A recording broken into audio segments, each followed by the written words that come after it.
Hello, friends. Welcome back to the While We're Waiting Hope After Child Loss podcast. I'm Jill Sullivan, your host and one of the co-founders of the While We're Waiting ministry. As you're listening to this episode, our team is preparing for 2 While We're Waiting retreats. One here at the Refuge in Hot Springs, Arkansas, and one at the home of Scott and Karen Harmoning in Huntsville, Alabama. We're so excited about the community and connections these moms and dads are going to find this weekend. It's always a blessing to see how God puts these groups together. Today, I'm welcoming my friends Dan and Melissa Andres to the podcast. I had the opportunity to meet them at one of our While We're Waiting weekends back in March, and I knew I wanted you to hear their story. They never imagined that a little weakness in their daughter Allie's arm would lead to a diagnosis that would forever change the life of their family. At just 16 years old, Allie was diagnosed with diffuse midline glioma, DMG, an aggressive and incurable form of pediatric brain cancer. In this first half of our conversation, Dan and Melissa share the story of Allie's diagnosis, the devastating prognosis they received, and the faith that sustained all of them from the very beginning. You'll hear about a young woman whose love for Jesus became the defining characteristic of her life, even as she faced the reality that her earthly future would be much shorter than anyone had imagined. But you'll also hear something unexpected. Rather than allowing fear to define the months they had left together, Allie and her family chose to fill them with purpose, joy, and unforgettable memories. From treasured family adventures to quiet moments of preparing for heaven, her story is a beautiful testimony of what it looks like to truly live, even in the shadow of death. I believe you'll be blessed by listening in. Hi, Dan and Melissa. Thank you so much for joining me on the podcast today. Well, thanks for having us. It's a pleasure to be here. Yeah, we're excited. Yeah, I've been excited too. Ever since I met you guys at the retreat a few months ago, I thought I have got to have them come on and share Allie's story on the podcast. So I've been looking forward to our visit as well. It's very much our pleasure. Yeah. Let's get started by giving you the opportunity to tell the listeners a little bit about yourselves. Tell us where you're from and what life is like for you there. All right. Well, we're Dan and Melissa Andres. We've been married for 26 years. We have 3 children, Ben and his wife, Caitlin. They live nearby. They just bought their first house, so we've been busy working on their house and garage and stuff, helping them. Lily is 21. She just moved back home. She's living at home. We enjoy her here, and she was a live-in caregiver, actually, for a lady with SMA, and we'll talk more about that later. Sure. But and Allie, she went to be with the Lord at age 17 in November of 2024. We miss her a lot. Yeah. So where are y'all from? Where do you live?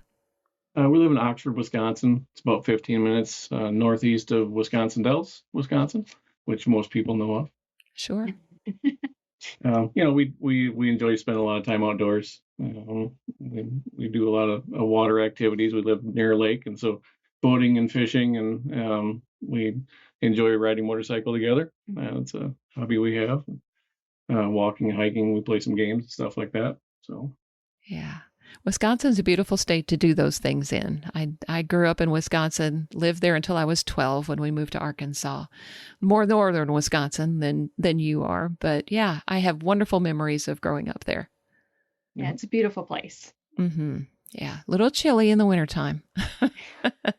But yes, but great activities to do in the wintertime. You know, I grew up ice skating and, doing all those kinds of things. So great memories from there. When it's all you know, it's not too bad. Yeah. Exactly. All right. So we're here today to talk about your daughter, Allie. I would love for you to take a few minutes and tell our listeners about her. Help us get to know her a little bit.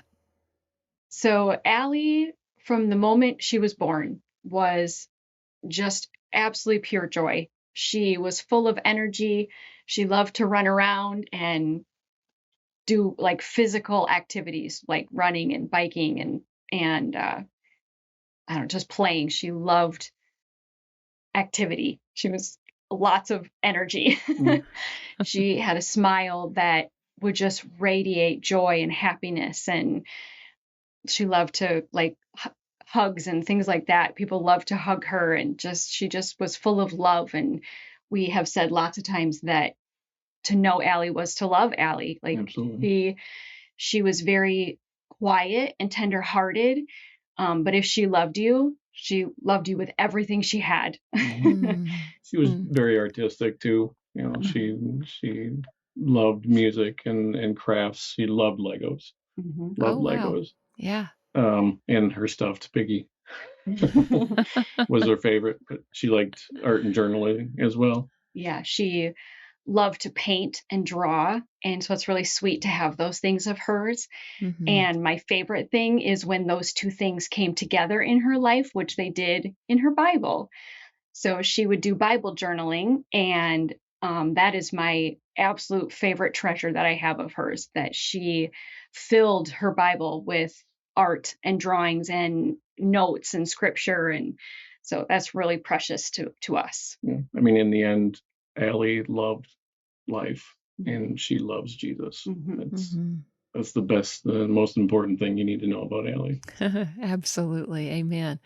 I love what you said about her Bible. What a treasure that is. Yes, it is. That's a gift from God for sure. So when she was about 15 years old, Allie began to experience some unusual health issues. Would you mind sharing what was going on with her at that time? Yeah, it started with left arm weakness. She just started noticing that she wasn't able to do all the things that she, like you said, she was very active. And so she was always riding bike and she enjoyed monkey bars and sports, stuff like that. And she just noticed that things were a little bit off. And so we kind of were talking back and forth about it, what we could do. And so we took her to a chiropractor at first. And he just gave her some exercises to do and said, hey, if it's not better, go see a doctor. So then it was probably a couple months later, my mom and I took our daughters, Lily and Allie, to Florida with us. My grandpa lived down in Florida. So we went down to just visit him and help him out.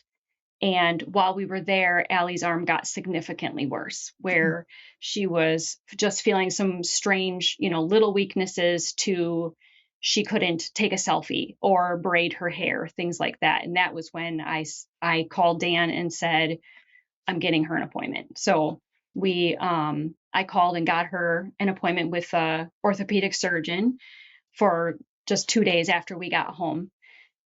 And then he scheduled the MRI. Yes, he did an assessment of her and said, I don't think this is an orthopedic problem. This is a neurological problem. And so he said, if you guys are okay with it, we'd like to have her have an MRI after the weekend, because that was a Friday. So we set up an MRI for Monday, and then he got us an appointment at the Children's Hospital in Madison for the following day. We saw a pediatric neurologist. Yeah, and we weren't prepared for what he was going to have to say.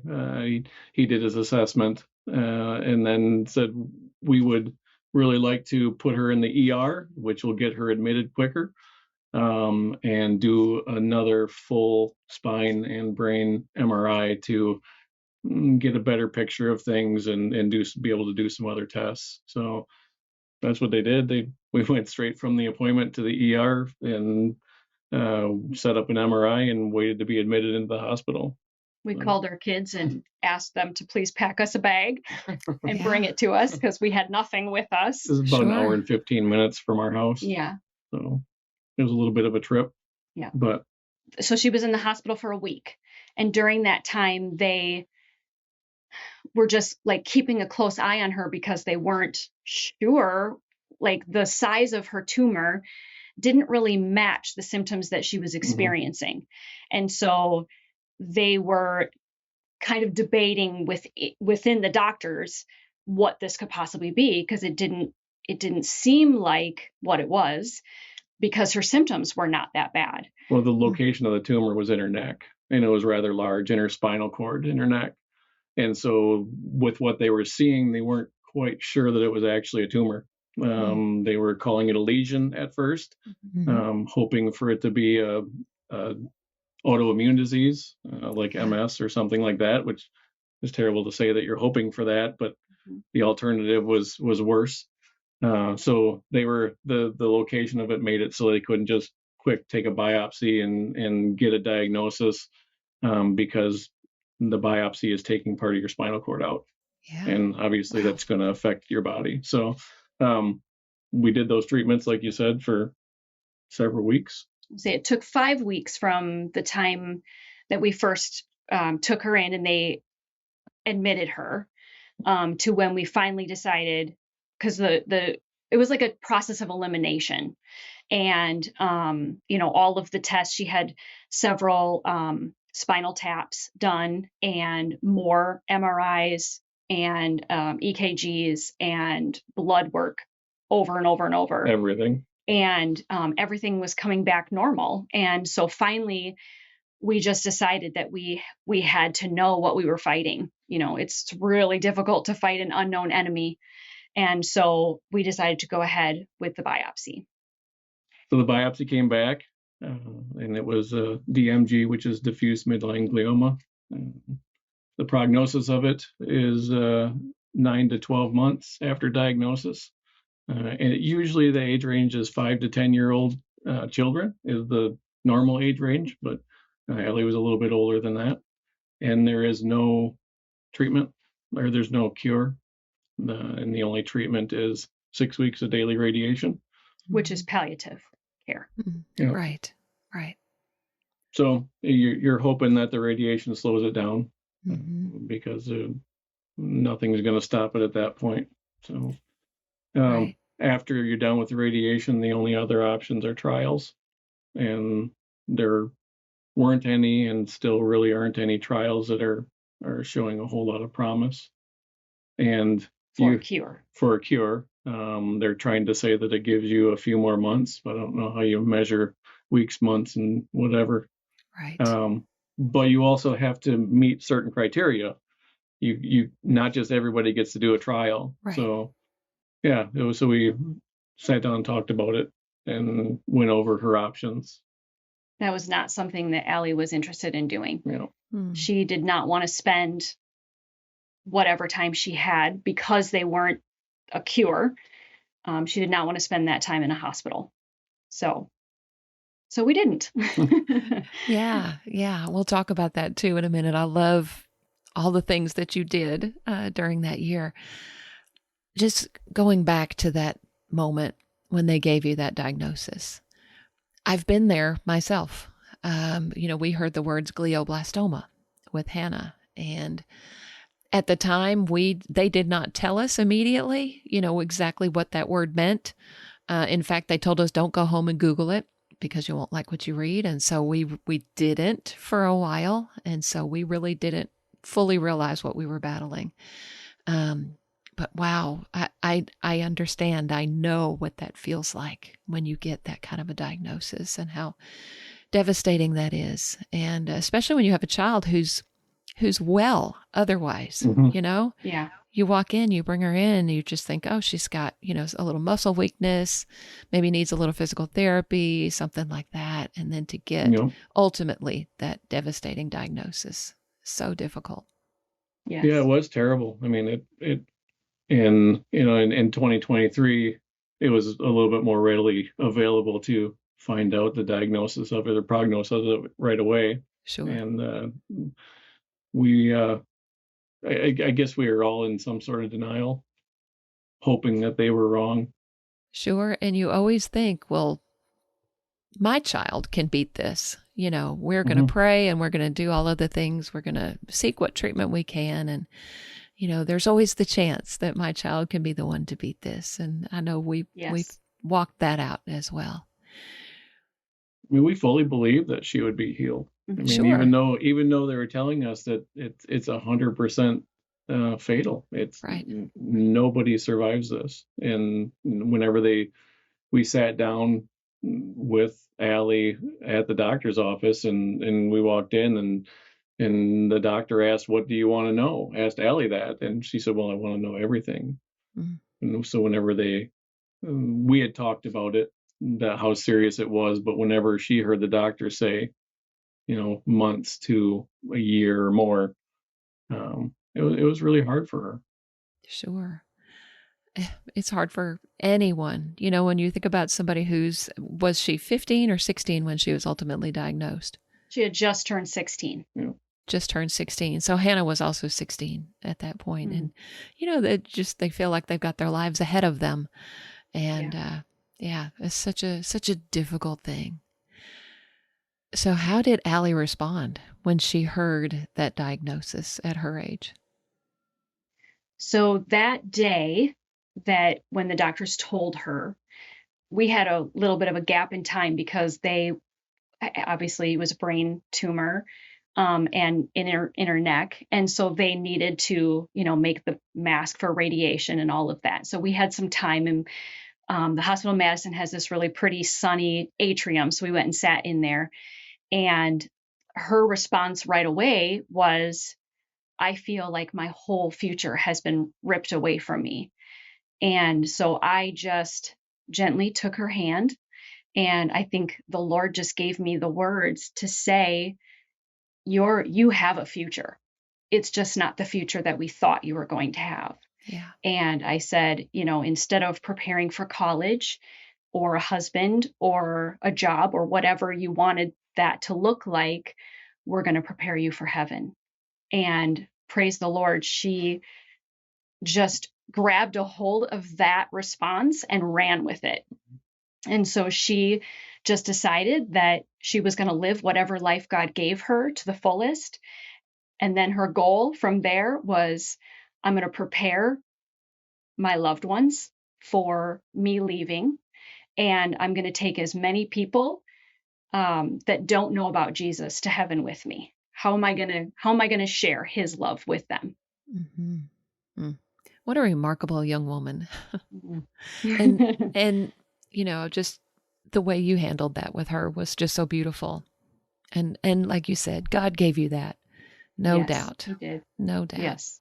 What a gift. So Allie battled her cancer for 17 months, which is about 5 months longer than what we had with Hannah. Would you share a little bit about what that journey was like? I love this part of your story. So like Dan said, the treatment, palliative treatment for DMG is 6 weeks of daily radiation. So we prepared for that, for us being able to go to the hospital, which is about an hour and 15 minutes from us every day for the next 6 weeks. So we prepared for that. And then we began talking about how she wanted to spend whatever time she had. So immediately when we had that initial meeting with her oncology team, we started talking Make-A-Wish, number one. And when was the best time to make a wish and take her somewhere? And even before her diagnosis, she started talking about Hawaii. Will I qualify for a Make-A-Wish? I want to go to Hawaii. Uh-huh. So actually, while she was still in radiation, the first trip that we took was to Chicago. She had a desire, like I said earlier, she loved to paint. And so she had a desire to see a Monet. And I'm like, well, where on earth do I take her to see a Monet? And so we started Googling and asking some friends, and they were like, they have paintings in Chicago, which is only a 3-hour drive from us. Yep. Yeah. And so we left on Friday after one of her radiations, and we took her to Chicago and let her see a Monet. We walked through the whole art museum there, which was really special for her to get to do that. Yep. So then right after she finished radiation, Dan's office threw a benefit for us. And that was really special. And because of that and the generosity of so many of our friends and loved ones and church families and our families, we started traveling. I mean, because like you said, we had talked to the palliative care and asked, what can we expect? What are we shooting for? When should we go on trips? What should we do? I mean, they basically said, do as much as you can as soon as you can, because nothing was guaranteed. I mean, the prognosis was 9 to 12 months on average. Some kids only lived weeks. and they never recovered from the radiation. So they said, hey, when you finish the radiation, if she's able to do things and you want to do things, that's your window to do as much as you can while she still feels up to traveling. So that's what we did, and we Make-A-Wish granted our wish to Hawaii. It was very generous of them, and sent all 6 of us. Yep. to So Hawaii. all 6 of us got to go and enjoy that together, which was super special. Yep. She had dreamed of it her whole life, being able to see Hawaii. So that was amazing. The parasailing. Yep. She went parasailing, and we took a tour all around. We were on Oahu. And so we took a tour around the whole island, and took her to macadamia nut fields and things like that, coffee shops. And she wanted to eat acai bowls. So she had one of those every morning, and took lots of pictures and videos, and just had a absolutely wonderful time there. So then when we got home from Hawaii, we were home for a couple weeks, and then we took our whole family and Dan's parents and my parents, and we went back to Florida. We wanted to see my grandpa and let him spend some time with her. And so we spent just under a week in Florida, did the same thing, went to the beach, and did some escape rooms, and made good memories. It was good family time. I mean, we all got together and just spent as much time as we could together. So then we got home from there, and a few weeks later, we took her to Tennessee. One of her best friends lives in Knoxville, and she was still in school, and so being able to come all the way to Wisconsin was difficult for her. So we took Allie to her and picked her up, and she stayed with us for the week in the Smoky Mountains. Which was wonderful. Yeah. And then on our way home from that trip, we stopped in Kentucky, and we took her to the Creation Museum and the Ark Encounter, which was really neat to see. We'd never been there before. So then we took a little bit of a break.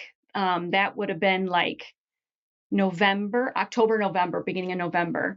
And so we took a break over Thanksgiving and Christmas, and just spent time here as a family. And during that time, Allie had come to love basketball. Our daughter-in-law was a big Milwaukee Bucks fan, and so she was watching games with her. And my employer has the ability to get some tickets now and again, and so we got to go to a few Bucks games. And then the Bucks organization themselves, out of their generosity, actually gave us 4 courtside seats. Oh, how nice. And 4 regular seats. So 8 of us went.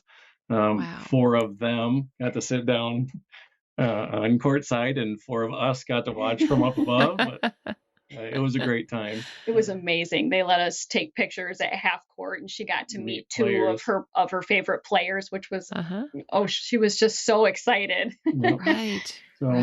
So during that time we were going to games, and then after that break we had talked about what she wanted to do, and one of the other things that she had fallen in love with was supercross, motorcycles, dirt bikes. And we were watching all the races. We've always watched a lot of races, and on the way home from Florida, it was actually some of the playoff times, and so we had gone to a race then, and she really liked one of the young Australian racers. So she was handsome young man. Yeah, she was excited to see him, and so we actually found out in Arizona the Glendale race was coming up in February of 24. So we planned that trip at the same time as when Supercross was going to be there, because she wanted to see the Grand Canyon. And so we planned this whole trip, and all of these trips, except for Florida, where we took everybody with the grandparents, were able to go. All the rest of the trips, all 6 of us went, our other 2 kids and our daughter-in-law. And so we planned Arizona for all of us, and we got there, and Arizona was having a cold snap, and the Grand Canyon actually had a blizzard. And it was closed. The roads were closed. You couldn't get there. Yeah, we actually never got to see the Grand Canyon. I did show the neighbor how to scrape his windshield with a credit card, though. Yes. They had frost on the windshield. Probably never had to deal with that in Arizona. Yeah, they had no idea. Yeah. When Dan asked him, what do we what should we do? We can't go to the Grand Canyon because they're having a blizzard. And he's like, well, go see the snow. Go as far as you can and see the snow. It's like, we just Yeah. came from Wisconsin. We left Right. the snow there. Yeah. So We're not interested in the snow. but we did still have the Supercross race to go. But before that, we did some butterfly Sightseeing. museum and sightseeing, stuff like that. That we have a lot of really good memories from those. But then we got to go to the Supercross race. Yeah, Dan actually talked to this young man rider. His name is Jet Lawrence, and Dan was able to talk to his manager and tell him Allie's story. And so he said, hang on, let me see what I can do. And they ended up bringing them all back. And so she got to meet him, and he signed a bunch of things for her. And so she had a bunch of memorabilia, which was got to hang out with them for like an hour. Yeah, it was really special. It was time, and they just kept, it was just one special thing after another. The Feld Entertainment gave us passes to get down in by the pits, and we got to watch opening ceremonies from the podium. Wow. So it was a really neat experience that we got to do in Arizona. So we came home from Arizona, and we planned another girls trip. So Allie and I and my mom and Lily went back down to Florida to see my grandpa again. And she wanted to spend, some more time at the beach. And while we were on that trip, she started experiencing some new symptoms. Mm-hmm. Things had been real stable throughout that time. And of course, throughout that time, she had MRIs routinely every couple months, and everything was very stable. She was regaining some use of her left arm, which is where the weakness was. Right. And so we were really excited during that time. She felt really well. And, we were able to do all of these things without her feeling bad. And that was really hard for me during that time, because that was the first time that you guys had been away. We'd done everything together, and we had spent literally every day together, all six of us, at some point, at least during the day, the majority of the day. Sure. We were together the whole time. And then the girls, they all went to Florida. So it was hard to let them go. Yeah. But it was really special, like just to spend that time. And my mom was so excited that she got to spend that time with her. And we took some really, really sweet, precious photos at the beach. And one of the times we were watching the sunset, and she wrote in the sand, "If God is all I have all I need." And that was one of those moments for me where, I read that, and I grew up in a Christian home. I have loved the Lord as long as I can remember. And when you're faced with something like this, you start to question, do I mean that? The things that I've always said my whole life, do I mean them? Do I trust him? And that was when she wrote that was something I wrestled with for quite a while, that, because of course I always wanted to mean it, but I just like, you think that, but I want my children too. Yeah, like I need Jesus and my children, and I need my husband, and, you need a job and all of those things. And reminder them. Yeah. So it was a really great reminder for me that she believed that if God is all I have everything I need. Yes. Everything else is secondary to him. So that was a really special moment for me. And I was able to take a picture of that. So we have a picture of that writing in the sand.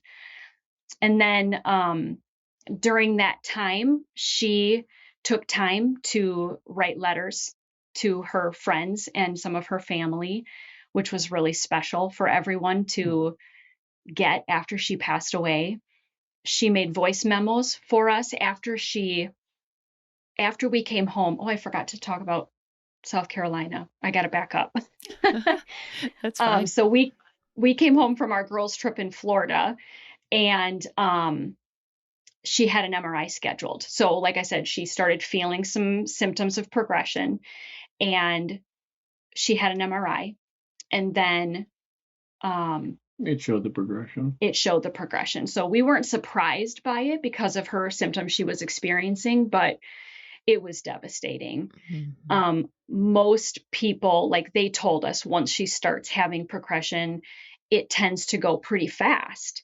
And so we got those results. We sat down as a family and we cried and mourned them. And then we said, okay, while you're still feeling decent, if you want one more trip, let's go. Where do you want to go? And she took one beat and she's like, I want to go to Charleston, South Carolina. And we were like, I don't know anything about Charleston, South Carolina. Yeah. Why did she choose We'd that? we were like, and apparently now we can see, some of her journaling and Pinterest boards and stuff like that. And she loved the history of Charleston and the beauty of the architecture and the colors and the flowers and the cemeteries. And she loved the old cemeteries, the live oaks and the moss and just the history of all of it. Yeah, mausoleums and things like that. So we said, okay, we'll take you to South Carolina. And then we started looking into how expensive things are there. And so I asked I put it on Facebook and asked people about recommendations. And we had met a family online whose 8-year-old daughter had DMG. And so we had kind of communicated with them, and they were able to form a not-for-profit organization. And they reached out to me right away and said, we want to send you to Charleston. And so we started looking for places to stay. She really wanted to stay on the ocean. And so they actually paid for our condo on Folly Beach. We stayed on Folly Beach, which was amazing. And we took her. She had a whole Google Maps list of every place she wanted to go, and we went to just about all of them. Yep, there were a handful that we weren't able to get to, but because she was struggling, starting to struggle with walking. She could walk short distances, but then she'd have to sit down, or we actually had to take a wheelchair with us. She hadn't been in a wheelchair the whole time, but she spent half of that time in the wheelchair. So she was able to walk short distances, go into stores, things like that. But long distances were very difficult for her. That trip, it got worse rapidly while we were gone. I think we actually drove there, and that was really hard on her body, being in the car for so long. And we didn't know that was going to happen. And so but the flying before the elevation changes bothered her. I mean, because the main tumor was in her neck, and just the inflammation, just the pressure changes. And now with, the follow-up MRI before we went showed multiple brain tumors. And so we just thought that flying was going to be the worst option. Yeah. And she wanted to drive. So we drove her down there, and saw several things along the way. Yep, made some stops, and we were able to meet the family that had paid for our condo. So that was really special. They have become really great friends of ours now. So then once she was on hospice care, which happened after we got home from Charleston, they talked to us about options, and they gave us the option to do radiation, a second round of radiation, because she had new tumors. And so they said, if we do the radiation, it might stop some of that growth. And so we talked to her about it. They told us that there was a chance for spinal cord injury because of the length of time. And Allie's response was, well, if God can cure me from DMG, he can cure me from spinal cord injury. Right. So she chose to go ahead with that and do a second round of radiation, which probably did stop some of the growth, but it also quickly paralyzed her. And so she was paralyzed from the neck down. And so for the first maybe month, we got her up. She went to radiation. Dan was able to lift her into a wheelchair and do that. We started Avastin treatments, which was very helpful for her. She did not like being on steroids to help with some of that inflammation. She didn't like the way it made her feel. And so the Avastin allowed her to get off of steroids, which she greatly appreciated.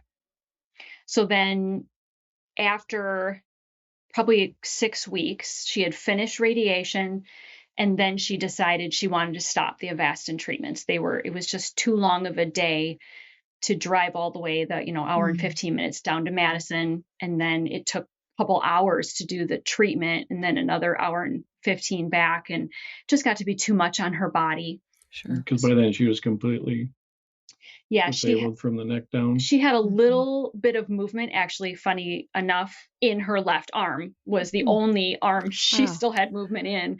But she was basically numb and could not walk or could not move. So she was in bed, and even in that time, she never complained. I often say one of my favorite stories during that time was she had a lot of double vision and vertigo from the brain tumors. And so she was explaining to me one day what that looked like what she was seeing and how she felt during it. And she felt like she was complaining. And so she just took a deep breath and looked at me and said, "Do all things without grumbling and complaining, right, Mom?" And my jaw just dropped, and I just stared at her, and I'm like, I'm in awe of you. I'm in awe of your strength and your ability to know, just want to have that testimony of finishing well and finishing strong.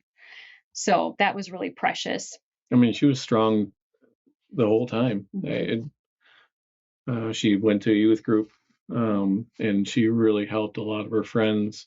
She was so concerned with preparing them for not only her being gone, but for where they stood with the Lord was the most important thing that she wanted to stress to them.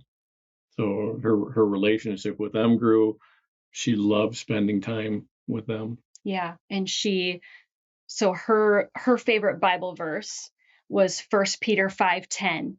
And as we were talking through, kind of those final things were coming, and, she had prepared her letters for her friends while she could still write. And she had done the voice memos for her friends and her family. She actually made a voice memo for her future nieces and nephews so that they could hear her voice and have a memory of her. And she would I'm pretty sure she ended all of her letters with, "Don't worry about me. I'll see you soon." Like, she wanted them to know that she knew where she was going, and she wanted them to be there. She wanted them to all come to her and spend eternity with her in heaven. Right. So, as we were preparing for her funeral, basically, we talked through where it was going to be and what it was going to look like. She chose her pallbearers. She had chosen a song that was one of her favorites, which is "Not My Home" by Luke Bauer. And when I asked her about her favorite verse, she asked if 1 Peter 5:10 could be read, which is, "And after you have suffered a little while, the God of all grace, who has called you to his eternal glory in Christ, will himself restore, confirm, strengthen, and establish you." And so she wanted that read at her funeral. What a perfect verse just to describe her and her life. Just amazing. What an amazing young woman.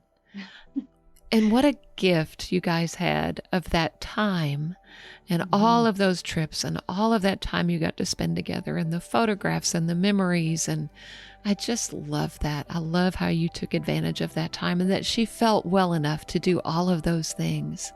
Yes. We're so grateful for that. Yes. Yes. That is such a blessing. Thank you for joining me for the first half of my conversation with Dan and Melissa Andres. We've heard the story of Allie's diagnosis, her unwavering faith, and the incredible way their family chose to fill her final months with purpose, joy, and the hope of heaven. Next week, we'll turn the page to life after Allie went to heaven. Dan and Melissa will share honestly about the realities of grief, how they've navigated this journey together as husband and wife, the truths about God that have anchored their faith, and the encouragement they would offer to parents who are just beginning this difficult road. If this episode has encouraged you, would you take a moment to subscribe to the podcast, leave a review, or share it with another bereaved parent? Those simple actions help more grieving moms and dads discover the hope that's found in Jesus. And if you'd like to learn more about the While We're Waiting ministry, visit whilewe'rewaiting.org for information about our retreats, our support groups, and other resources for grieving parents. It always blesses my heart to meet people like Dan and Melissa at our While We're Waiting events, and I would love to see you sometime soon. Thank you again for listening, and I look forward to sharing the rest of our chat with you next Wednesday.